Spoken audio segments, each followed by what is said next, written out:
Oi pessoal, sou a professora Fernanda de inglês e hoje a gente vai falar sobre uma estrutura específica do inglês que é o used to. Quando que a gente usa o used to? A gente usa para descrever hábitos do passado. Ele funciona como o costumava do português.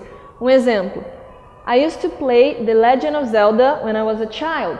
Isso a gente pode traduzir para o português como eu costumava jogar o jogo The Legend of Zelda quando eu era uma criança, fechar aspas aqui. Bom, ele funciona de uma certa forma como o presente imperfeito, o passado imperfeito, desculpa, do português. Então eu fazia isso.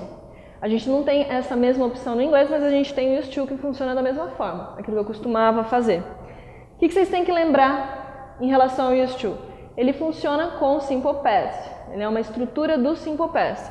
Então a gente vai fazer a afirmativa usando o ed, ele é um verbo regular. Para fazer a negativa a gente vai ter que usar o didn't.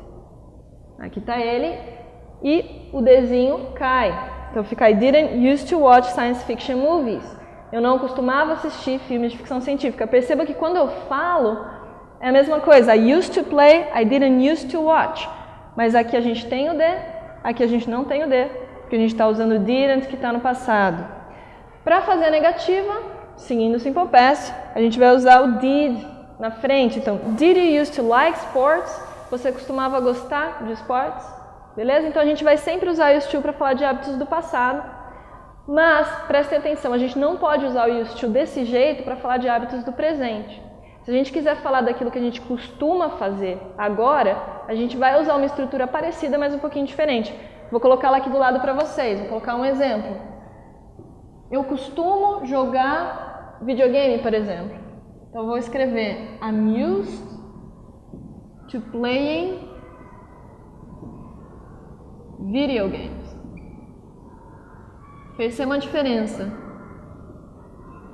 Nesse caso, eu vou usar o verbo to be, vou usar used to e vou ter que usar o verbo no ing, no gerúndio. Então, um pouquinho diferente da estrutura que a gente usa para o passado.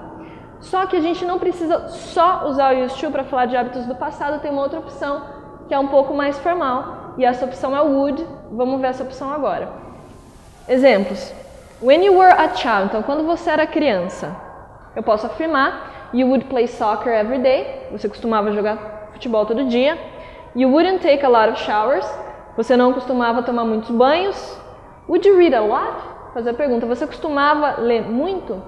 Então a gente pode usar isso, mas aí vem uma confusão. Como que eu sei se eu estou falando do would como hábito do passado ou se eu estou falando do would como aquilo que aconteceria? Por exemplo, I would read a lot, no sentido de eu leria muito. Primeiro, a gente sabe por contexto, mas tem uma coisa muito importante, a gente só pode usar o would para falar sobre hábitos do passado quando a gente fala de verbos de ação. Só para verbos de ação.